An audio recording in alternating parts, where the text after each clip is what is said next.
Agradecemos a Labo para su producto Cresina. Cresina es la única alternativa al trasplante capilar para uso en casa, el único tratamiento que promueve el crecimiento fisiológico del cabello. Más que un producto anticaída habitual, Cresina fue desarrollada para contrarrestar el problema del afinamiento del cabello y promover su crecimiento natural.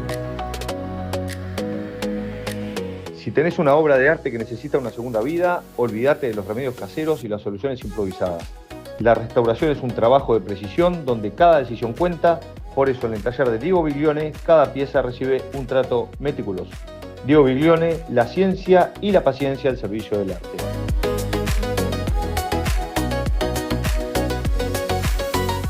Hola a todos, les doy la bienvenida una vez más al Señor del Arte, quien les habla. Andrés Añasco continúa hoy con un invitado de lujo, Pablo Chugarri. La semana pasada estuvimos aquí en las instalaciones del MACA, seguimos acá conversando y nos quedaron muchas cosas en el tintero que en la entrevista pasada le dijimos a Pablo, mirá, vamos a seguir adelante si estás de acuerdo, porque la verdad que es un espacio que no queremos desaprovechar y contar con un testimonio que personalmente reconocemos absolutamente valioso. Ya Pablo hoy es una marca nacional, es un signo distintivo en nuestro país. Gracias a él tenemos un museo que está a nivel de los primeros museos del mundo y la verdad que esta joya que está acá en Manantiales hoy en día constituye un lugar de visita obligada para todos. Y les quiero dar un dato que quizás todos no saben. Es un lugar donde el acceso es gratuito porque Pablo conceptualmente, y le vamos a pedir ahora que nos desarrolle, tiene una idea muy generosa de cómo este lugar se gestó y cómo se tiene que seguir gestando. Pablo, ¿cómo estás? ¿Qué tal? ¿Cómo estás, Andrés? Bárbaro. La verdad que contentísimo de estar acá con vos. ¿Por qué no cobrás entrada para entrar acá a la Fundación? Bueno, yo digo que cuando uno entra a su casa no tiene que pagar entrada. Entonces, el concepto es que esta sea la casa de todos y que la cultura tiene que abrazar y no poner distancias. Y cobrar una entrada es una distancia de alguna manera. Entonces, acá vienen las familias, vienen todas las edades. De repente vienen una vez, pero no logran visitar todo el proyecto, entonces saben que pueden volver una segunda vez. Hay gente que viene y hace picnic, hay gente que corre, hay gente que ha venido a caballo, en bicicleta, en todos los medios de alguna manera, y pensemos también en los escolares, que bueno, cuando termina un poco la temporada, cuando es el año escolar, esto se llena de túnicas blancas y moñas azules. Entonces eso toma la vida y el concepto de repente un escolar que llega porque viene la escuela, después va a invitar a la familia a venir. Entonces es un proyecto muy integrador. Esta es una visita obligada para mí, traigo a mis hijas asiduamente. Y me estaba acordando ahora mientras estabas contando el concepto de que esta es la casa de todos. Estaba un día, creo que fue la vez que vine a hablar contigo al taller, y había unos extranjeros consultando el precio de la entrada y en recepciones estaban diciendo que el acceso era gratuito y las personas estaban absolutamente sorprendidas porque no podían creer que podían acceder a esto que ya uno llegando ya se da cuenta que es una maravilla y no hay que pagar nada. Aparte de las esculturas de tu autoría, aparte de las colecciones de obras que van interactivamente pasando por acá, por el MACA, colecciones que son de primer nivel mundial, porque han venido muestras que realmente uno se da cuenta que hay un esfuerzo atrás para traer obras que son muy costosas y de artistas de primer nivel. Yo recuerdo particularmente la de Le Parc, me encantó, un artista que admiro mucho, bueno, la de Fontana, que es una obra también muy interesante. Pero amén de todo eso, hay otras expresiones artísticas que brillan acá en el MACA. Shows, contanos un poco de eso. Sí, el concepto es un poco de alguna manera con estas grandes exposiciones internacionales que si no el espectador tendría que ir a Nueva York, a Madrid, a París, o a Italia, donde se dan estas exposiciones. Hablemos ahora de Fontana, que es la muestra que está en curso, una de las muestras que está en curso. ¿Y qué sucede? Fontana, el Metropolitan de Nueva York le organizó una muestra, la Peggy Guggenheim de Venecia también, de cerámicas. Entonces, de alguna manera, es poner a Uruguay en el plano de las grandes ciudades que organizan exposiciones de artistas, digamos, tan históricos y reconocidos. Y imaginemos que esta muestra de Fontana, que está compuesta por 72 obras, todas provenientes de Europa, se forma para el MACA, para el Uruguay, y luego se vuelve a retornar a los prestadores de las obras, a los coleccionistas, a los que tienen las obras, y es una muestra que se puede ver solamente acá, en Uruguay. No es una muestra itinerante que después se va a ver en Buenos Aires, se va a ver en San Pablo o en otra parte. Entonces eso es un gran esfuerzo, y es un esfuerzo de credibilidad también, porque imaginemos que esta exposición está asegurada por 42 millones de euros, o sea, casi 50 millones de dólares.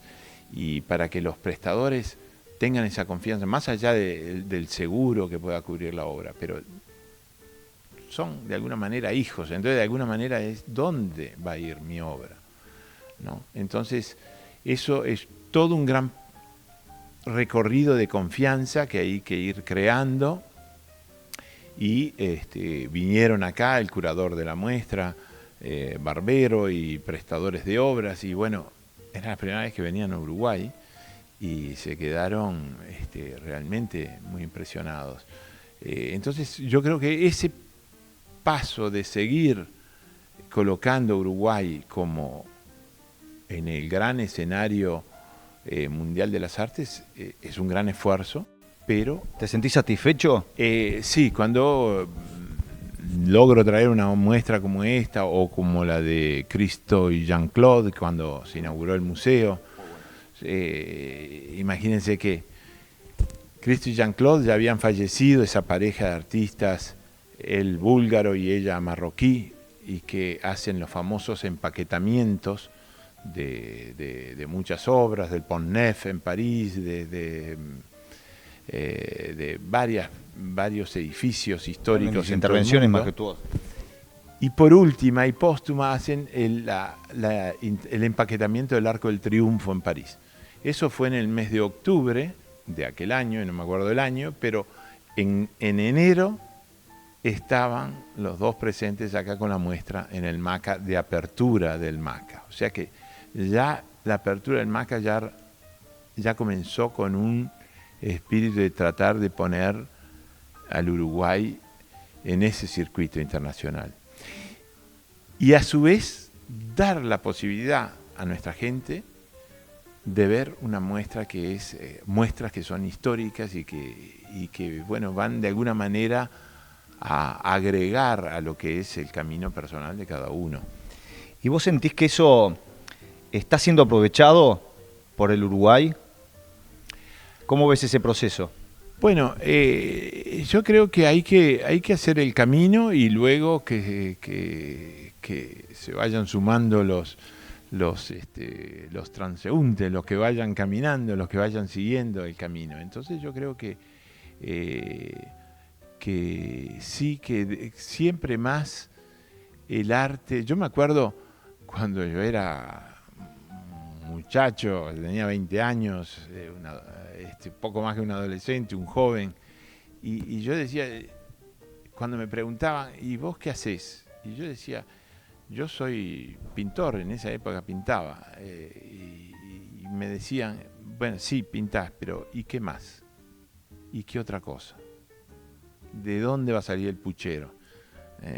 Entonces esa era lo que se decía en esos tiempos, porque el arte no estaba tal vez tan instalado, y Uruguay siempre dio grandes artistas, ¿no? Grandes artistas en todas sus épocas, desde Torres García, Barradas, pasando por los abstractistas, por Costigliolo, María Freire, en fin, tenemos una infinidad de artistas.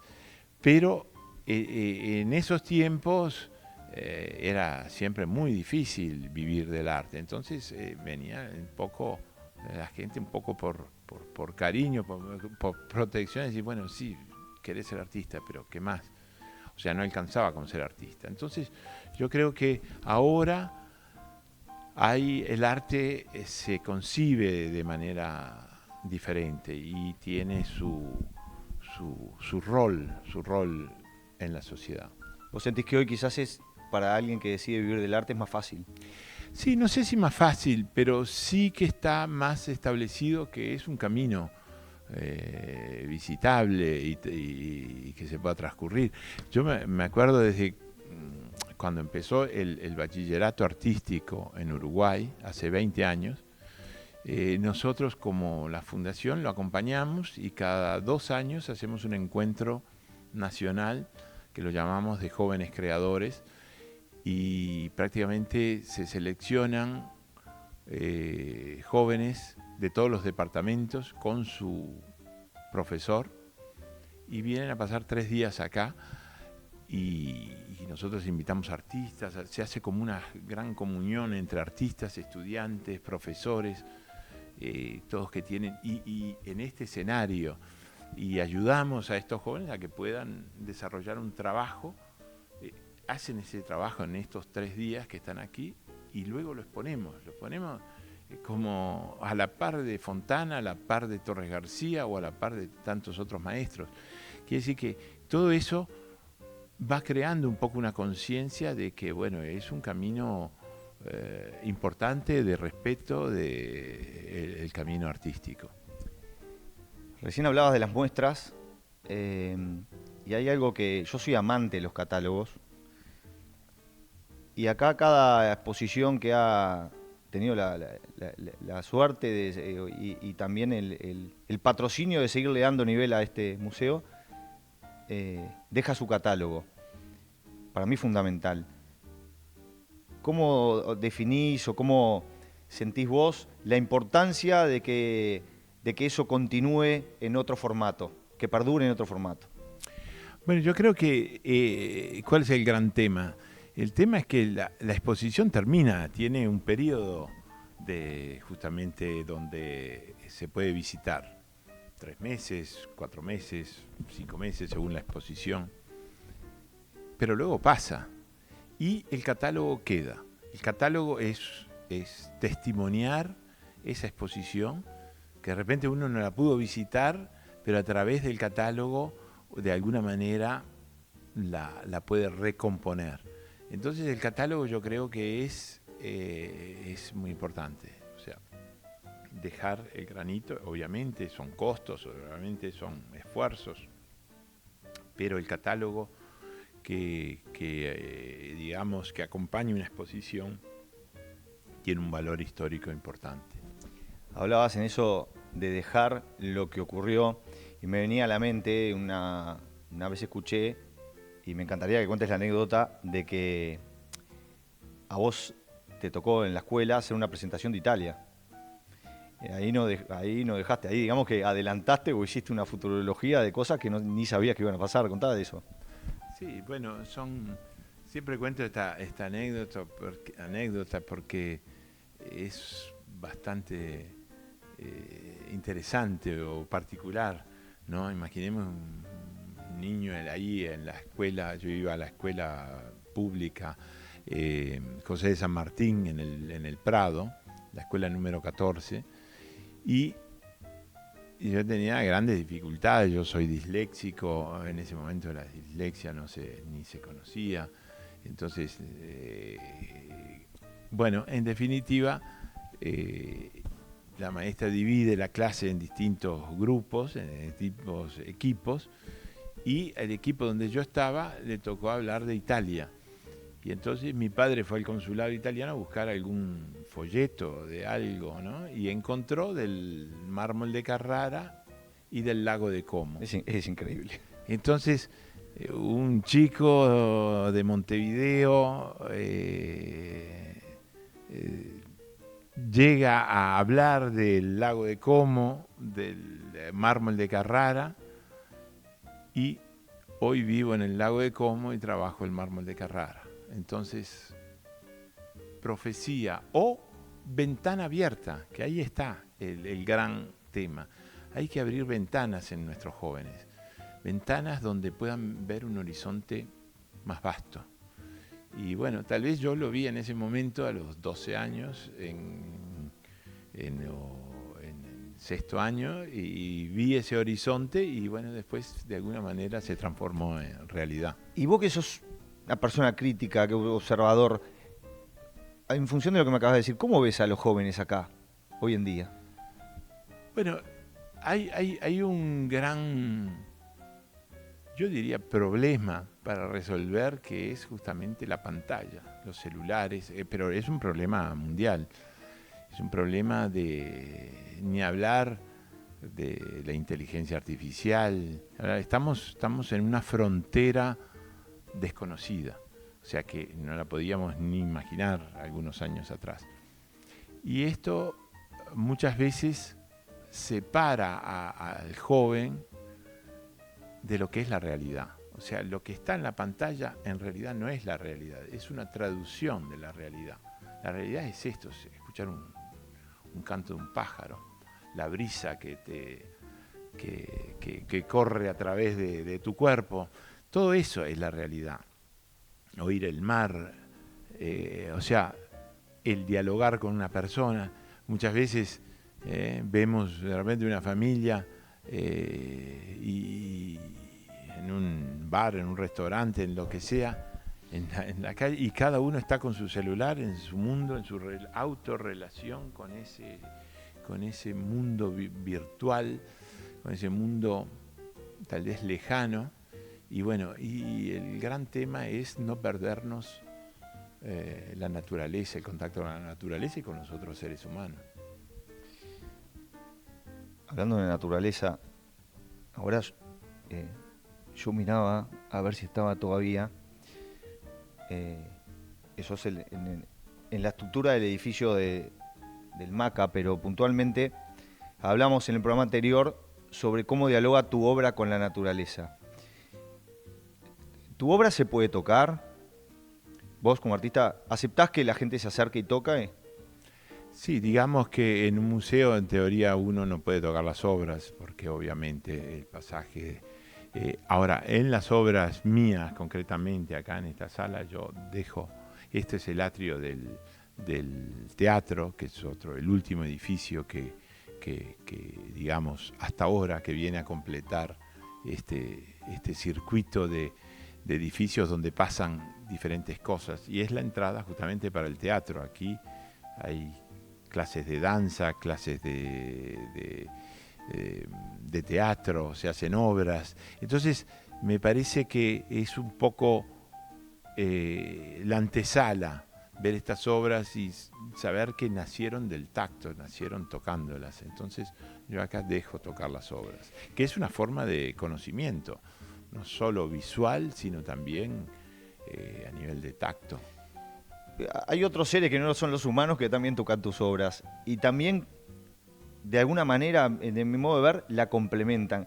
Y pongo el ejemplo como supremo, que es el hornero. El hornero. Me pasó un día estar caminando por el parque y ver una de tus esculturas con un hornero complementando la obra. ¿Cómo vivís eso?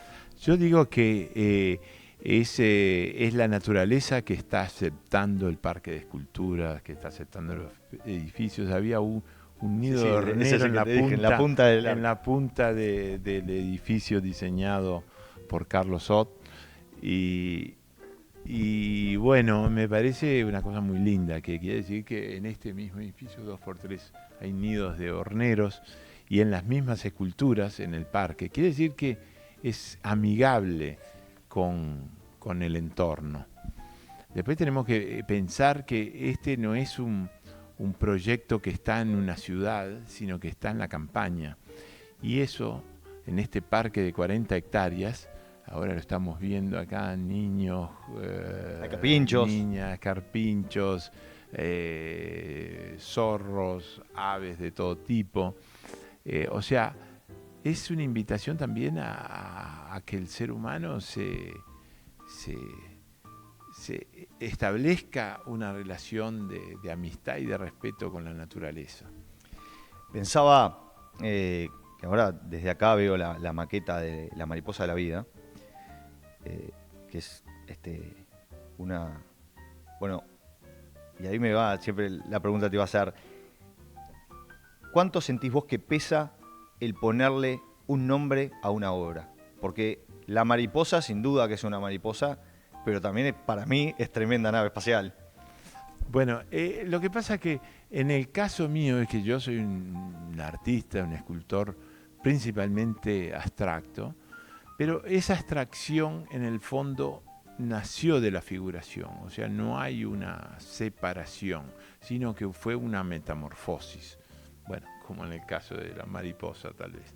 Y entonces a veces en algunas obras muy especiales yo le pongo nombre, a otras los dejo el famoso sin título,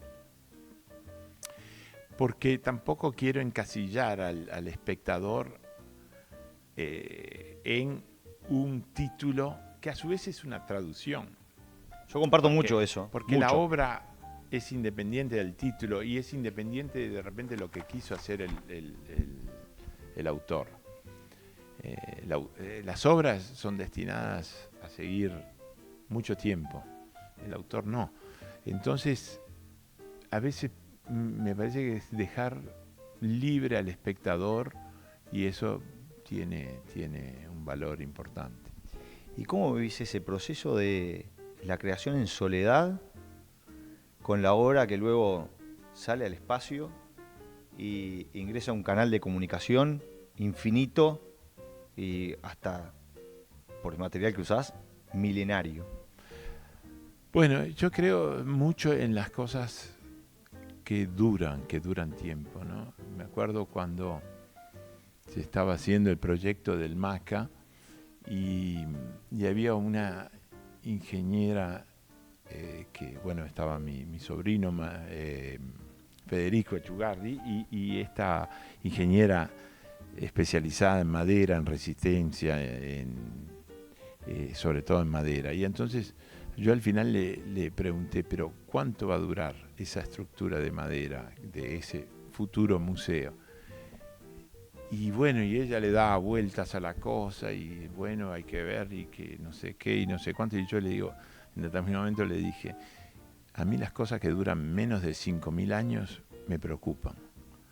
Y entonces, bueno, ella no me dio la garantía de los 5.000 años, pero bueno, o sea, la tendencia es a cosas que duran en el tiempo. Por eso también los materiales que yo utilizo para la escultura, o el bronce, el acero, el mármol, son todos materiales de larga resistencia, ¿no? Entonces, bueno, un poco por ahí, me fui un poco por las ramas en tu pregunta, pero quería indicar eso, el tema del tiempo, ¿no? Y sí, cuando la obra deja la soledad del taller, esto es como, de alguna manera, nace en la soledad del taller. El artista a veces está ahí, sufre con la obra, trata de hacer lo mejor posible, tiene muchos fantasmas en su mente, a ver si... y es el mayor crítico de sí mismo. Yo soy, digamos, bastante crítico, o sea, no me acontento con que de repente la obra después, una vez que está en contacto con el público, sea aceptada, sea, digamos, tenga un aplauso. Yo creo que el artista está ahí en cualquier disciplina cuando está solo y está tratando de hacer su espectáculo. Pienso a Kafka cuando el escritor, cuando le pide a un amigo que queme toda su obra literaria porque no creía que estuviera a la altura. Entonces siempre hay una digamos, la obra de alguna manera nace de este tormento, de esta alegría también de lo que es el hecho creador, y luego va a seguir su camino, ¿no? Las obras están destinadas a seguir su camino y su relación con el público. O sea, no, son como hijos que de alguna manera siguen su propio camino. En esa soledad laburás de sol a sol, porque metés, ¿cuántas horas del día? Yo sí, tendencialmente 12 horas diarias y a veces más. Mucho esfuerzo físico. Mucho esfuerzo físico y bueno, el trabajo va pasando las facturas, los achaques, los dolores, y bueno, pero siempre trabajando con muchas ganas. Pablo, ¿quedan sueños por cumplir? Siempre, el ser humano es un productor de sueños, entonces ya estamos viendo ahí con Carlos Ott de hacer otro edificio. Siempre es como una obra esta que no se completa nunca, siempre hay, es como la vida misma siempre nos va a presentar nuevos desafíos, nuevas cosas, nuevas decisiones. Pablo, la verdad que gracias por el deleite visual de tu obra, gracias por la humildad de este diálogo, gracias por acompañarnos, gracias por bendecirnos estando presente en este ciclo.